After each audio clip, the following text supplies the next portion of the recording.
Happy Friday evening to you all. Gino Bacola here alongside Frank Scatoni. Sure shot. Hope you're having a nice start to your weekend as we get you ready for a nice Saturday of racing over at Santa Anita. We actually completed a pick six sequence earlier today, Frank, that had a carryover. And if any of the folks tuned in yesterday, they may have been led to a few winners. It wasn't a big price after big price after big price, but all you need sometimes is like one or two prices here and there in a pretty formful pick six. It still paid just under 10,000. And I think our buddy George O took that thing down too. So hopefully some of the folks out there have some extra money now in the bankroll for a big Saturday at Santa Anita. First of all, I feel like this is like the third or fourth time that it's just been me and you. We need like a tag team name, like we're the formulators or something. You're like, right. I like that. Yeah. We joked about that we own an Italian restaurant together, chicken parm half off tonight. If you get free breadsticks along with that as well. But anyways, Frank, we had some fun last night and we're going to try to do it all over again tonight. Yeah. Look, I thought yesterday's show was phenomenal, and hats off to Georgie. He ended up playing what he talked about and hitting it for, like you said, about 9,000. I thought it paid really well considering how it unfolded. There were a couple of prices in there, but really short fields. So hats off to our man, Georgie. He will be having surf and turf on a plate tonight, because where else would you put lobster and steak but on a plate? Fish on a plate, baby.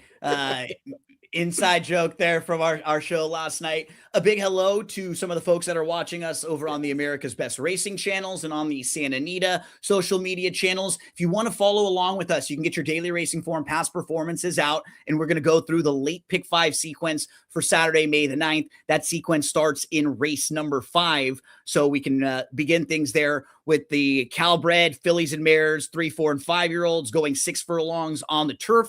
And we'll go race by race by race. Remember, if you're ever curious what's happening at Santa Anita, are there any carryovers? What are the pools looking like? You can just go to santanita.com. You can click on the event section and see everything happening. And maybe this weekend, if you're still trying to figure out what to do with mom for Mother's Day, have her come out to Santa Anita on Sunday. Like some tracks, I would tell you, Frank, I don't know if you necessarily want to bring mom out to that track for Mother's Day. Santa Anita is about as beautiful of a place that you could bring mom.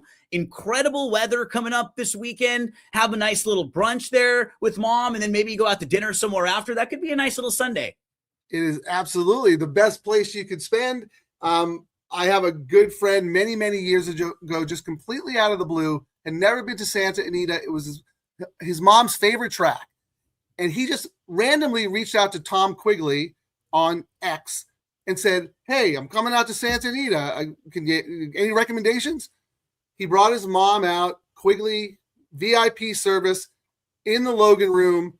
His mom had the best time of her life. And after that experience, a group of us whose moms are no longer with us started a traditional Mother's Day toast after the races, where we all had our mom's favorite drink. We saluted all the mothers, and we celebrated at I call it God's racetrack. I mean, Santa Anita it's just monumentally epic in the setting of it. So yes, happy Mother's Day to everyone. Well, we have a lot of ground to cover with the late pick 5 for Saturday, so we're going to get on started right into race number 5, May the 9th. This one is a 6 furlong turf sprint, and we have some comments coming in too, so we'd always love to hear from you. Frank, in this race, we have a couple horses that were actually entered on the, I think towards the outside of one of the fields on Friday. They all show up in this one. Baby Needs New Shoes is 5-2 on the morning line. Midnight Cowgirl, 3-2 on the morning line. The 4 Midnight Cowgirl is dropping in class, but both Baby Needs Shoes and Midnight Cowgirl have shown a little speed. You are getting the cutback from the 1 Baby Needs Shoes in here. Those two feel like they're going to take a lot of money in this race. Do you prefer one of the two short prices? Are you looking elsewhere? How do you want to set things up in the first leg of this pick 5 sequence? Well, first of all, you mentioned Baby Needs New Shoes was on the AE list yesterday, and the jockey was Ricky Gonzalez. And Ricky and Jess have a new baby, and I just thought that would be the greatest thing if a new father won with Baby Needs Shoes. But I think the race goes through both of them. I have nothing super clever. maybe needs shoes, route speed, cutting back. I'm a little surprised. I'm looking at the racing form that Peter Miller in turf sprints is only 10%, but I recall that at Del Mar, he wins every turf sprint under the sun. So right. I'm not too fussed about that. So here's the thing, and Peter Miller does this a lot. This race is for maidens 3 years old and up, but there are no older horses in the field. Last time this horse faced older horses as a 3-year-old, ran third to a 4-year-old and a 5-year-old. So that is a significant race, conditioning race. So anyway, that horse, Midnight Cowgirl, sitting on a peak effort, third off the bench, cuts back. I mean, super, super obvious. I just want to mention one horse, and it's probably going to sound silly, but number 2, Anti-Slap. I won't bore anybody with the backstory, but that horse was specifically named because of a lawsuit. And the owner's prominent on X, and he named that horse for a reason. I think that horse could be live first out just to kind of make a statement. So 20 to 1 on the line. We'll see if the horse gets bet. But you could go with the 1 and the 4. Dam won a couple times on the turf for that first time starter, the 2. For me, looking at the overall field, like the 1 and the 4 are logical. I thought the 3, Humidity, could be interesting in here too. It's not like I'm giving you a massive price, but in that most recent start, going a mile, was inside, didn't have a ton of room, was waiting, and by the time she was asked, the pace setter had already slipped away there. 2 starts back was behind a horse who came right back to win their next start with a 76 Beyer speed figure. You're getting a drop in class and a cutback for a horse who I think has run in spots. Also, Hector Barrios is jumping back aboard. And if we get Midnight Cowgirl showing speed, if we get, maybe Baby D Shoots trying to show some speed even on the cutback, I could see Humidity just sitting a really nice trip in here too. So yeah, I mean, I couldn't really find anything too crazy or outside the box in here, Frank. Pretty logical. You did mention a first-time starter. That's a big price that could maybe spice things up a little bit. The 5 is another firster who's Dam won on the turf. There is a work on April the 20th on First TV that you can check. That was okay. So yeah, I wish I had a little more on some of the bigger prices in here, but I really couldn't. I thought this was probably going to be pretty logical. Yeah, I feel like I don't need to be a hero in this race. I'll probably bet Anti-Slap some win money if the horse looks good and is taking some sneaky action.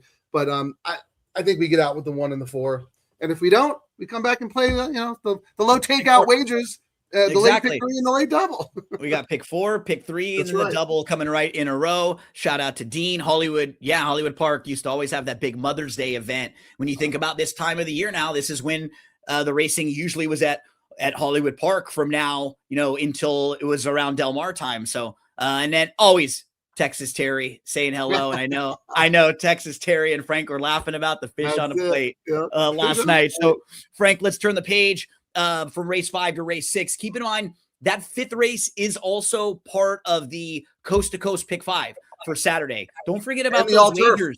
And the all turf. So those coast to coast pick 5 and the sunset 6 wagers that still roll on with that 15% low takeout, dollar minimum, 100% carryover to the next day if nobody hits it, and they're retail only. So you're not going to get the big CAW players with those late hits. They're not allowed in those pools playing the coast to coast and the sunset 6. Yeah, Frank, Santa Anita does the best job protecting the retail player by creating bets like this. And I know quite a few friends of mine who love the coast to coast, absolutely love it, and do very well in it. So just to your point, like, pay attention to that. So we can turn the page to race number 6 at Santa Anita. This one kicks off the late pick 4 sequence. We have fillies and mares, 3, 4, and 5-year-olds. These are Calbreds going 6 furlongs on the dirt. Now, it doesn't always work this way, Frank, but generally, I always feel like strong names for horses are usually saved for the horses that you think are good or that have shown some ability, right? And so that leads me to take a look at the 2 Florence Joyner. Flojo, one of the fastest females ever. Incredible athlete, a 3-time gold medal winner, I believe. So right off the bat, the name sort of like, oh, okay. you probably have Flojo reserved for a fast horse, right? And Speed, then yes. you start to Sprinter. look into this particular 3-year-old filly. She's a first-time starter. She's a daughter of a horse named Sunday Rules. That horse won her first 5 starts. She was grade 2 placed. Yeah, she she could was flat good. fly. And that's the thing that was funny. She was really fast early too. Exactly kind of what I was thinking about when you're thinking about Flojo. She's had 4 foals so far. So 4 siblings for Flojo that have raced, all winners. One of them won the debut. And then if you're thinking speed, what rider would you want to go to think about speed? Edwin Maldonado is Best riding this HL. horse first time out of the box. And you can actually watch the workout on May the 4th. This horse had a good start from the gate, quick, showing speed. It's just funny that the name and the dam and the workouts and the rider would all tell you that this horse is supposed to be good and quick, right? And the last 2 workouts for Miotti. I mean, Yeah. usually he's 22 and 22. He works them very slow. Those are quick work. That's a April 29th, that gate work, 8 to 22 for Miotti. That is really, really sharp. And then again, another gate work. So yeah, I'm with you. I have that horse as an A as well. But anyone else you want to mention? The 5, I think, is a super logical. Was a runner-up in a similar spot on the turf last time out. So very logical there. And the I'm gonna probably try to get out of here. I think with 2 and 5, like the 1. We talked about Andy Mathis. Yeah, you have to use him. Remember when he was struggling a while back and he was not able to win? But now you look at Andy Mathis and the barn, who's been like an 8 to 10% barn with first-time starters throughout their career. Yes, you're right. They've won so if you look at like the last 5 years, 10 for the last 124, 8%. Always in that range where it's like capable. He's always been fantastic second time out. That's where he's always like, he would have horses up north run once. Then they fade him first start. Yeah. Then they come down to Omar and they'd be super live second time out. But now the past 6 months, he's won with 2 out of the last 5 first-time starters, and those wins were 13-1 and 14-1. Yeah. I'm with you. I mean, Andy Mathis went from being unbettable to leave off your tickets at your own peril. And you're 100% right. You actually have the stats to back it up. I'm going on old man memory, but when I was doing the Golden Gate races for the Golden Hour, Andy Mathis was an auto toss first out. He rarely won because he, gives the horses experience and a little bit of fitness. And second time, automatic. But now look at him in Formula, 21% with a $4.58 ROI. I mean, that's phenomenal.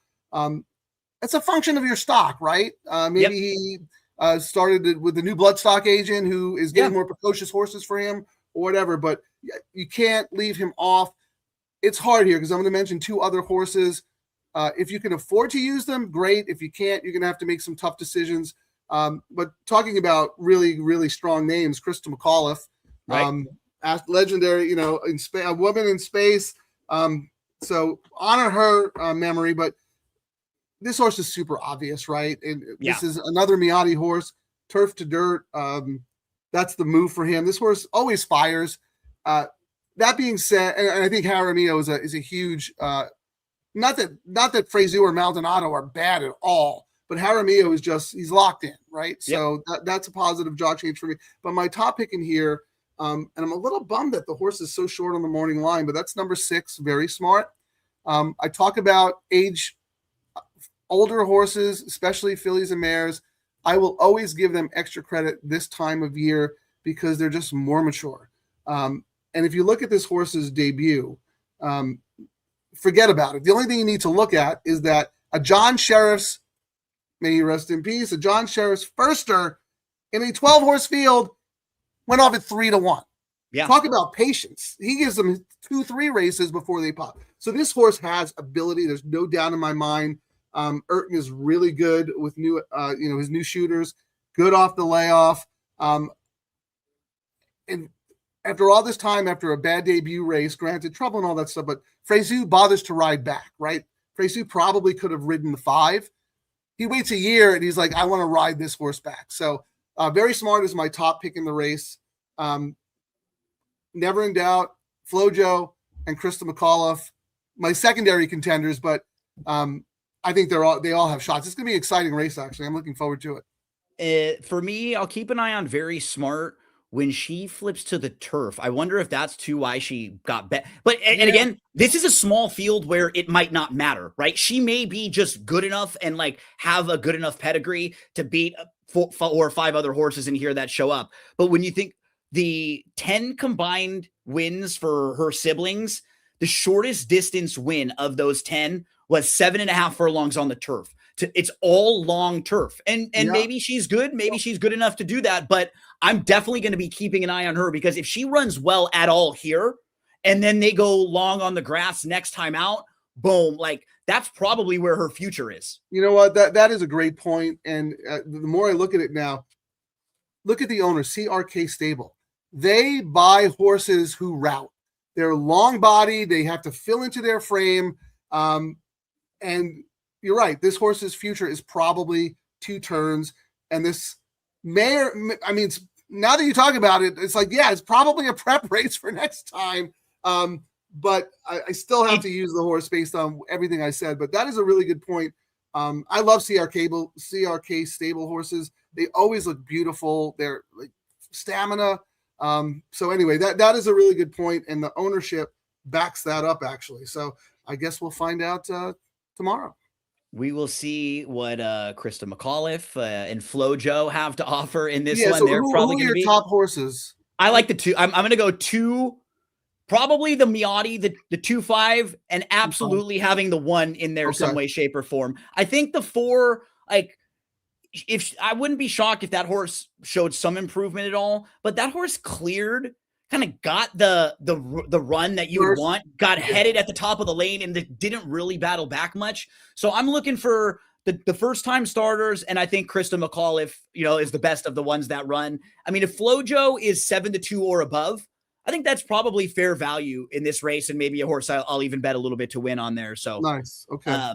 That is race number 6. That one kicks off the late pick 4 sequence. We're now going to move to race number 7. This one starts the late pick 3, which is a $3 pick 3, and those pick 3s pay incredible. So if you get knocked out of any of the earlier wagers, come back and play even on the bigger denomination, because if you're just right about, your opinion in 1 or 2 of these races, they pay so much better because they're difficult to put those wagers together. In here, Frank, we have 3-year-olds and up going 1 1/8 on the turf course. These are Calbreds. It's a Calbred first level allowance, optional claiming race here. The 1, Jimmy Blue Jeans, likes to win races. We saw him put 2 races back-to-back victories together, then finished 3rd and finished a little bit of a disappointing 6th last time out. But I think he's one of the horses that you probably have to start with in here. The 8, Sabertooth, is just 1 for 10, but he's actually multiple graded stakes placed. This horse hit the board twice in graded stakes races as a maiden. It took him till his 9th start to finally put it all together. And then once he finally breaks the maiden, he goes to the bench for 13 months. So he very much needed his last race. He ran exactly like a horse who needed the race coming off the long layoff. The thing that's a little bit scary about him, though, is he has 0 early speed. He's going to be coming from way, way out of it. So he is the type of horse, Frank, who can get himself in some traffic and get kind of caught in some trouble. That's not surprising when it happens. So I think 2 of the horses that are going to take a lot of money, you sort of have opposite ends of the spectrum, where the 1, Jimmy Blue Jeans, he's pretty consistent. He's pretty solid. He's an 8-year-old, but you kind of know what you're going to get for him. Sabertooth, he's just a one-time winner, but he still may have a little bit of upside because he's got the layoff lines and he hasn't really run all that much. So those are the 2 I wanted to kind of start the conversation with. How do you see this race playing out? Are those horses on your radar? Yeah. Who do you want to use? Jimmy Blue Jeans is just such a cool horse. Total pro, to your point, knows how to win, likes to win. Unfortunately, I think there is other speed in here that, might soften the old pro up a little bit. So I was looking for horses to come off the pace. Now, keep in mind, this is a 9 furlong race, and none of the horses have any form going this long. Yep. So one of the things that I use, and It's so great in turf races, in formulator. I format my PPs where I have the incremental splits for individual horses. Yes. And in turf races, you look at that final quarter, and if that horse is finishing strongly time-wise, you know that distance won't be an issue. I think I really like number 3, Stylishly Acclaimed. Carla Gaines does not usually win off a long layoff. This horse wired them down the hill, won by a length and a quarter, just absolutely demolished them at 20-1. I don't and think he's not a speed horse. No, he's not. No, that's what's so strange is that you were expecting him, especially at a sprint, to be coming from way, way out of it.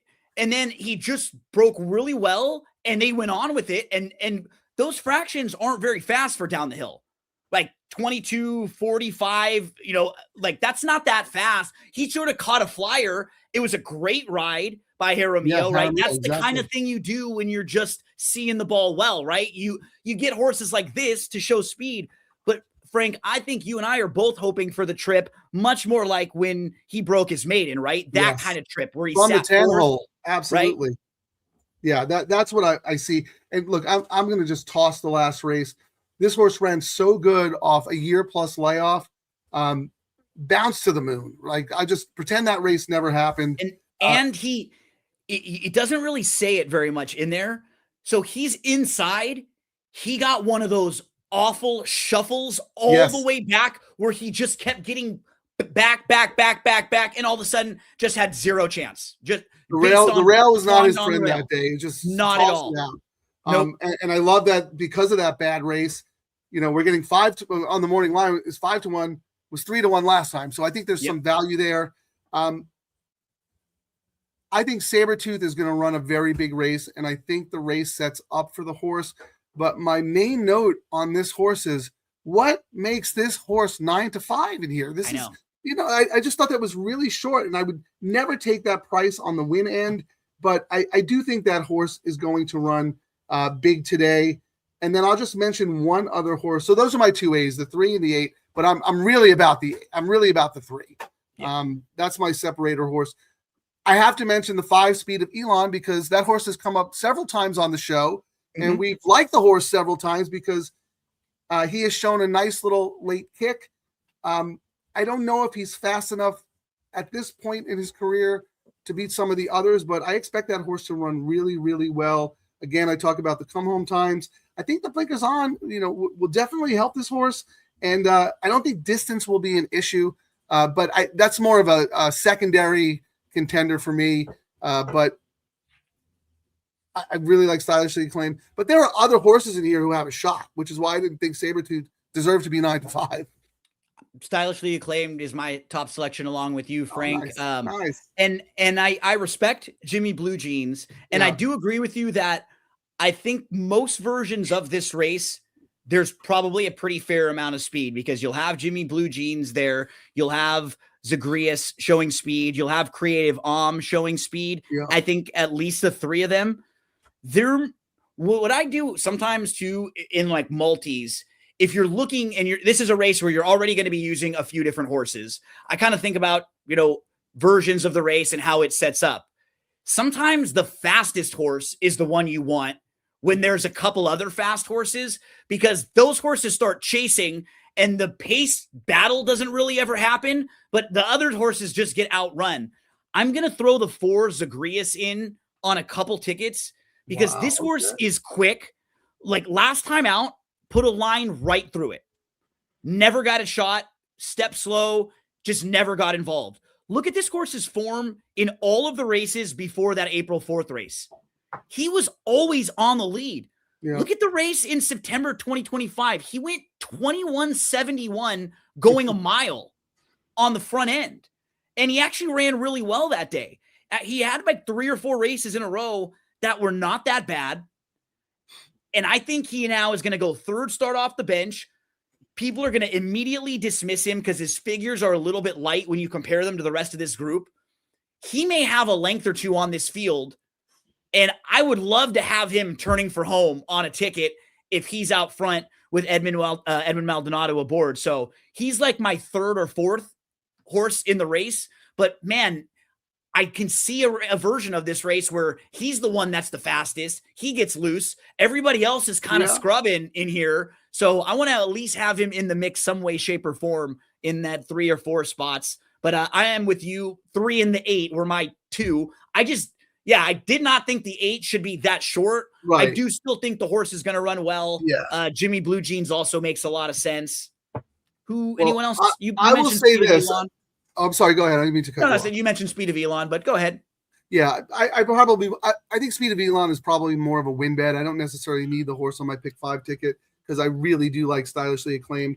But this is for all the people out there. I did not consider Zagreus. I wasn't so concerned about the speed figures. I was more concerned about race shape. I thought maybe that horse and Jimmy Blue Jeans and maybe somebody else might duke it out.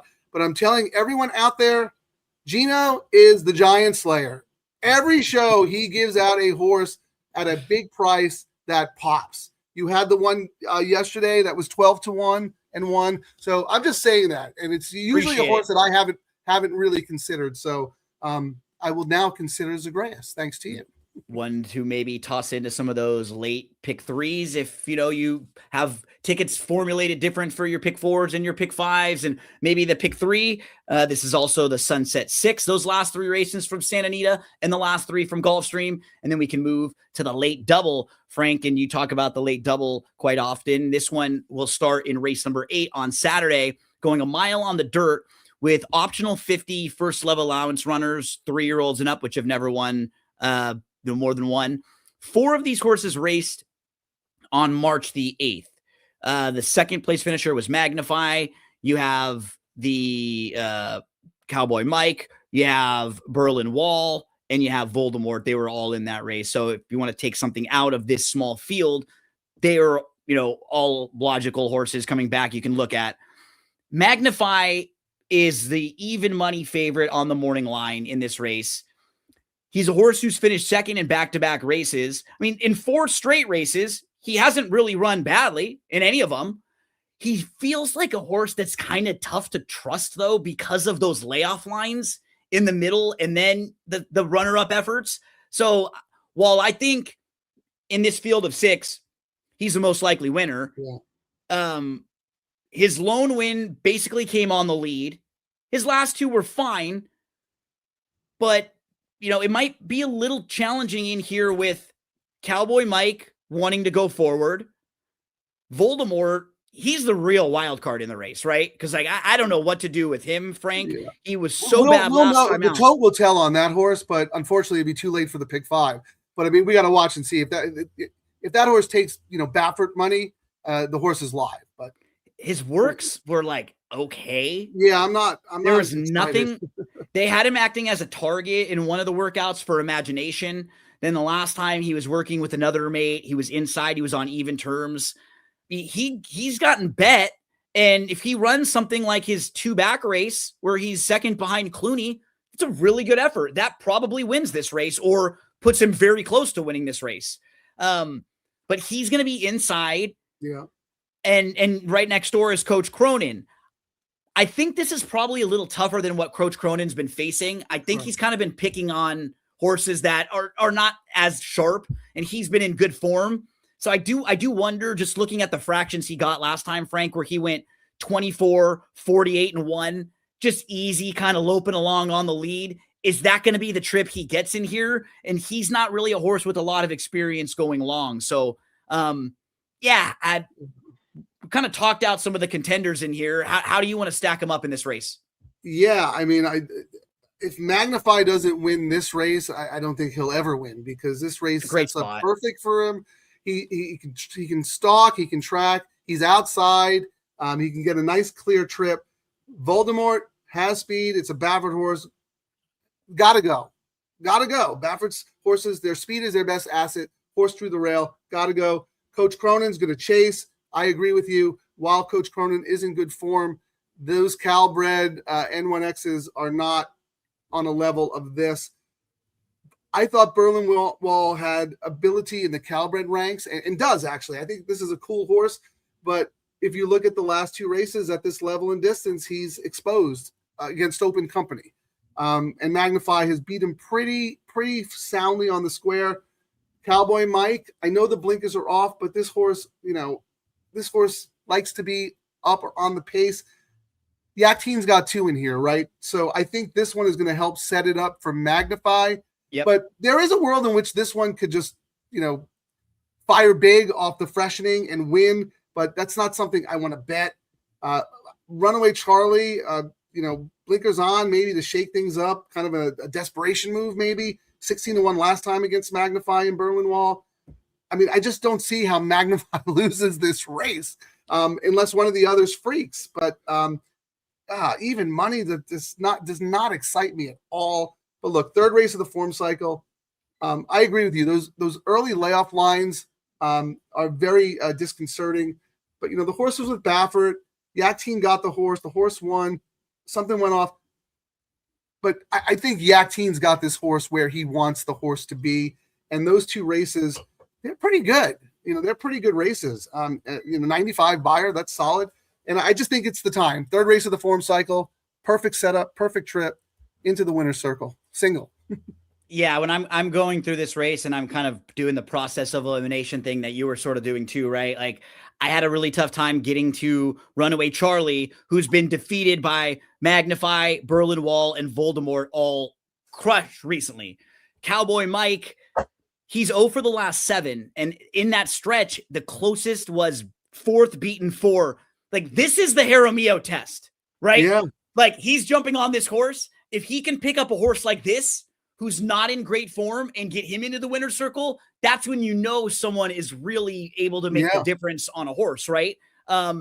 We taled about I'm going to use that horse in my doubles, but maybe not in the pick 5 though. But I'm that horse is the most interesting to me of all the other horses. And to your point, maybe Jaramillo can get this horse to just sit right off Voldemort and Coach Cronin and just luck into the best trip with the blinkers off. The 2 Coach Cronin, I'll let him beat me if he's a shortish price because I think that this is tougher than what he's been facing.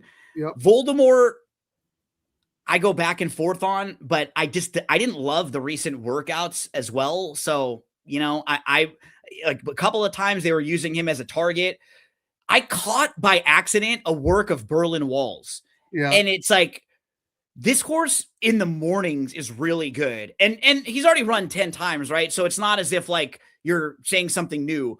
Right. I think he's just in really good form right now. And after I eliminated the rest of the field, and I agree with you that Magnify's the horse to beat. So Magnify's on the ticket already for me, but I don't trust Magnify enough to only use Magnify. I needed one other horse along with Magnify here. And I just ended up getting to Berlin Wall because I think if you toss the Turf and you toss the Malibu, the race on March the 8th that the 4 horses were all in, there was a weird like an incident where there was a loose horse. And a couple of the horses just don't fire sometimes when that happens, when like there's a spill, when one of the horses next to you drops. The race was just weirdly run overall. I thought his last effort was okay. And what I really hope in this situation, Frank, is that they just go take him way back 5 or 6 lengths and then make one late run. I think some of the times they tried to get him to like move too early, to be sitting a little bit too close. I think just grab a hold of him, let him sit back, let him make one late run, Magnifies the horse to bet. I'm going to include Berlin Wall just in case because I don't trust Magnify all that much. And the rest of this field, I trust Berlin Wall the most, I think, of the other ones. And that's kind of how has ability. No doubt about it. That horse has ability. I could see that horse running in some Calbred stakes races at Del Mar. Yeah. He's also versatile, right? He can win at 6.5. He can route. If you can make excuses and forgive his 2 races against Magnify and Open Company, this horse definitely has the ability. We'll see if he's good enough to beat Magnify, but I would not be surprised at all if the horse won. I've always thought this horse had talent. Kind of a similar situation what we were talking a little bit about earlier with the horse yesterday, right? Where it's like, I am already going to concede that Magnify is the horse to beat. And for anyone that wants to single Magnify, I would not talk you off doing that. Me personally, I get a little concerned just with the multiple runner-up efforts and the time off and how it shapes up. And as I went through the rest of this field, the only one that I was like okay enough with was Berlin Wall. So yeah, I kind of saw the same thing where it's like, if Magnify's not in this race and the other 5 are in here, I think Berlin Wall is a major player of those other 5, that grouping. So I'll play it like that with those 2, with the 3 and the 6. And you're probably going to be a lot on the 6, and you said maybe a little sprinkle on the 4. Yeah, probably more for like, the double. And I will look at the probables, and I have to think that Berlin Wall will be good value. So I could use that in my other bets. But as far as the pick 5 goes, I'm going to single Magnify. But just real quick, because you alluded to a strategy that you did yesterday that actually paid off very, very well today. And it was a little enlightening for me because I never really looked at the race the way you were describing it. Of course, I'm a contrarian. My first instinct is to always try and beat the favorite. But when I'm doing that, I'm kind of comparing the other horses. Can this horse beat the favorite? And there was a horse today who was overwhelming favorite. Never been on turf before, though. I mean, it was a class of the field, but it never. So your point was like, if you want to single that horse, fine, single him. But if you want to take him out of the race, pretend he's not even in the race. And of the remaining contenders, who is the most likely winner? And that's I got to plug in my battery. Oh, there you go. It came undone. Sorry. You were getting the alert that it's getting ready to go. I did. Yeah. I don't want to get cut off here. Okay, I'm good. But anyway, and this is a similar situation. Like you said, if you want to single Magnify, good for you. But if not, look at the race within the race. Pretend Magnify is not it. So I just thought that was a really cool point, and I'm glad you brought it up again, because micro strategy handicapping is great, but these general macro approaches are what kind of separates you from a lot of the other handicappers. So, yep. And these types of shows are great for 2 reasons, right? Because sometimes, Frank, you're going to point out a specific horse that I didn't look at, and I'm going to take a second look at that horse and end up adding them onto my tickets. But then other times, someone that you're sitting next to or that you're listening to might mention an angle like that, right, that now you can then use in many other situations. So it's not only just about like getting the picks, which a lot of people like, and I get it, right? Sometimes you just want to fast forward to the picks or who people like, but more so, oh, wow, I hear the same thing when I'm sitting next to so many of you or other sharp people at Daily Racing Forum. And I love when I hear somebody thinking about the game a little bit differently than I am, because it's like, oh, wow, that's just a different perspective. And I'm not even thinking in that perspective. So now this opens up a whole new floodgate for me, a whole new rabbit hole. So hopefully we're able to give you some winners of the races and maybe even some big picture thoughts along the way as we get ready to close it out. It is a graded stakes race to close out the Saturday card. It's the grade 3 Senorita. I wanted to mention that with the Preakness coming up next week, that's a big week for the tournament space over at ExpressBet. There is the Preakness Challenge that happens next week on Saturday. So you can actually qualify all throughout the week in these $100 Laurel Park feeders to try to get your spot in that Preakness Challenge, Frank. And in that, you can win NHC seats, BCBC seats, I think Pegasus World Cup Betting Challenge seats, like the biggest tournaments of the year you can get qualified for in that tournament next week. And it's only $100. Sometimes, forking up a $1,500 entry fee or a $6,000 entry fee, a lot of the average players, that's too much. That's a lot of your bankroll. But most people can play a $40 feeder or a $100 feeder and win their way in. Absolutely. I play them often, and they're great. For a little bit of investment, you could end up qualifying for a tournament like a $1,500 buy-in and maybe end up walking away with $40,000. So it's absolutely phenomenal. And I think ExpressBet does a really, really good job with those feeders and the qualifiers, and then having like different levels for players, right? So you have the $1,500 one, but some of the big ones are $5,000. And then you have the $40 one. So there's something for everyone. If you're playing already, you want to maximize your picks. For $40, you could, if you have a good day and you win, next thing you know, you got $1,500 in your account and you're playing for $40,000. So, and they're going to be introducing a new format coming up in the next few weeks that's called like an anything goes, where they're going to be having some of the live money tournaments where you can actually play like it's called an anything goes challenge, and you're going to be able to play win, play, show, exacta, try, super, doubles, pick threes, pick fours, pick fives, and pick sixes, all in the contest. So they're going to test. Awesome. They're going to test that out and see how it works. So, like for someone like me, Frank, I don't like the format as much of the live money tournaments as I do of like the NHC format, because if I'm having a good day, $2 win place, I feel like I can beat anybody. If I get a 20 to 1 and a 15 to 1, like, and that can all happen on a day. I'm not the type of bettor who goes and bets $100 and $1,000 exactas and tries. I'm not comfortable doing that on my own. So in a contest format, I don't feel as comfortable doing that. But I could bust out a couple pick fives with big prices. You know what I mean? Like in the middle of something like that. So that is enticing for maybe people like me who don't like that format as much, which is funny because I know a lot of the bigger players like the live format much better than the mythical $2 win place format. It's just kind of what you think your strength is. You have to be fearless with your bankroll to win those things. And you need to play at your comfort level. So you build up your bankroll to 5,000 and somebody else has the same bankroll. That person's going to push all in. He's either going to win or finish with zero. Are you willing to do that? And a lot of players aren't. And it really all depends on the tournament. So I really think that's phenomenal because, you know, pick threes, you know, pick five. Like, I want to know more about this. I think it's great because it allows the player to play to their strengths, and you're not hamstrung. You know, look, there's nothing wrong with win, play, show, exacta tries, and doubles. Like, you can do a lot of damage with that wagering format. But supers, like, I'm not a super player, but if you're a good super player, you could absolutely crush it. So I think that is really, really cool.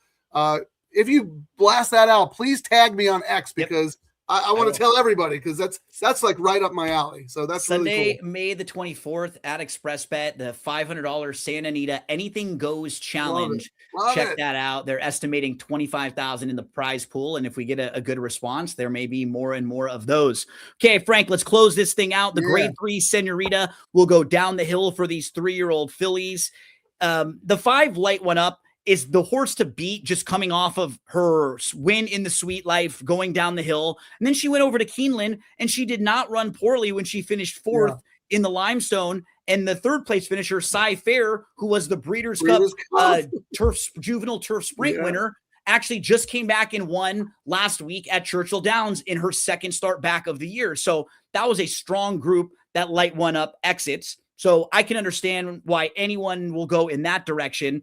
I will mention a horse or two who are interesting to me in here.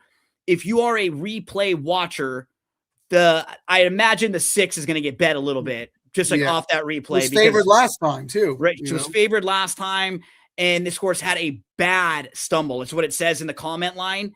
She was 15 lengths off early on, and in a race where the top 3 finishers were 2, 3, 1 early. There was no passing in that race. It was almost a merry-go-round race. And this gal really got going late. And if you kept the video rolling past the wire a little bit, all of a sudden you see a blur on the gallop out, and it's her. And she comes like out of nowhere flashing by. So the fact that she had that legitimate trouble, you pointed out she got bet last time, and Hernandez keeps the faith and he's in the mix. So if you like her, you're not going to get 10 to 1. She's probably more like a 5 to 1 shot in here. And if you're something in that range, that's still probably fair. So she's one that I have to have in the mix along with the 5 light one up. How about for you? Who do you want to have in this closing leg? Yeah, the six was absolutely my, wise guy pick. I agree with you. This horse will not be 10 to 1 in the win pool, but that's beneficial to us when the morning line is high. That's good for the pick 5. Because a lot of people throw in some horses based on short prices on the morning line. So I love that. Look, this is Juddmonte. We don't see too many Juddmonte horses out here, and they're entrusting quality horse flesh with Michael McCarthy, who I think is one of the best trainers. I talk about how I use Formulator. I put in notes, and every week Tom Quigley and I discuss what happened. And this horse is a Brad-free horse to watch. Went to her nose at the start, finished well, would have won with a clean start. And I think he's right, because the way this horse ran, based on the slow pace that they had, 13 lengths back at one point in a sprint race. So yeah, I really, really like that horse. The question is, that was an N1X. This is stakes quality. No doubt Light One Up. I mean, she's really, really nice. If this were a month ago, I would be singling this horse, because O'Neill couldn't win. He couldn't lose a race. You're making a great point. He's 2 for 42 now. Yep, so it cycles. It cycles back, right? How short do you want to take? Or is that you at least think twice about singling a horse like this, right? On the back end, when the barn is a little, like, absolutely things that you want to take into account. So we've talked 5, we've talked 6. Who else, Frank, is on the radar in this last race? I'll throw a sneaky one out, and for people who've listened to me before, this probably won't come as any surprise. I like tactical route speed on the outside down the hill. Number 10, yours sincerely, at 20-1. This horse is versatile, has good route races, but her N1X win came sprinting. So it's coming off of freshening. She's got a great post. She has solid stakes form from last year. I've seen way worse 20-1 shots. Let's put it like that. A lot of these horses competed against each other in a recent N1X. This one had already cleared the condition, 2 back. It did it pretty well. So I think that's the sneaky one. She's a little better, Frank, than her speed figures look too, right? I think so. Yeah. And it's another situation where, like, Light One Up, you quick glance at Light One Up, and not a lot of the other horses in the field look comparable just based on the speed figures. But then you have to do the same thing where, okay, Light One Up is absolutely the horse to beat. If Light One Up comes in here, runs her best race, she's going to win this race. Yeah. But then the rest of the field is all pretty evenly matched based on the numbers they've been running, right? Almost nobody else in there is even getting buyers into the 80s. They're all really in, like, the high 60s, low 70s. So it's sort of like a tale of two different races again, where you've got the one horse who kind of looks like that standout on the speed figures. But if you take Light One Up out, Yours Sincerely absolutely is right in the mix with a lot of the rest of this group. And I visually, if you've watched her, she was a horse when she first came to the US that was a stone cold closer. That first race, she was dead last on the inside at the top of the lane. She was still ninth, 5 lengths back, and she absolutely inhaled the field. Yeah, that's the note, inhaled field. Then I'm like, oh my gosh, I'm going to keep an eye on this horse moving forward. And her next couple races, it's not like they were bad, but what I really noticed in her last 3 races was that she started getting in the race much more early. She could sit more mid-pack. She didn't have to be dead last. Even the 2 starts back race sprinting, she sat fourth. That race that she won because she was able to be placed earlier in the race with a little versatility there. So she's a really fun long shot. Then on the opposite end of the spectrum, you start going through the field. I don't know how many of these horses want to be right on the lead. I think a lot of them want to be kind of sitting a little bit behind. Mow them down, wants to sit, have a target, and the blinkers are coming off. Surfing USA won't be on the lead. I don't think Rivera is going to be on the lead in here. Light One Up has actually preferred sitting a little bit. Major J had to get out of the starting gate. Will Happen kind of sitting a little bit. Dreaming of Alleys, more of a closer and cutting back in distance. And then we get to a horse who I know is going to be on the lead and wants to go. Still unwritten. So do we some way get this horse into a pick 4 or a pick 5 or a double, something where earlier you're pressing your strong opinions? Because this is a horse who, turning for home, might have a length or 2 on the field, and all of a sudden everybody else is a few lengths behind and scrubbing. So I had the 6 as my fun bet, the 5 is the horse to beat, and then I'm going to throw in the 9 as kind of a fun long shot, along with the 10 who you mentioned. Those were literally the 2 fun prices, totally opposite ends. One might be mid-pack closing, the other could be right on the lead. Yeah, third race of the form cycle for the 9, so steadily improving. And the horses that passed him last time, her, might not give her credit. And she might be going easy. She was a length clear, and they're like, oh, we passed her easy. It's the same thing's going to happen. No, this is the third race of the form cycle. She's more fit. She has that downhill race. And maybe they don't rate her enough where they let her get away and they say, oh, she's going to get tired and she steals the race. It's eminently possible. I wanted to ask you because I don't really know what to make of the one. The Bella Lyra, the German bred.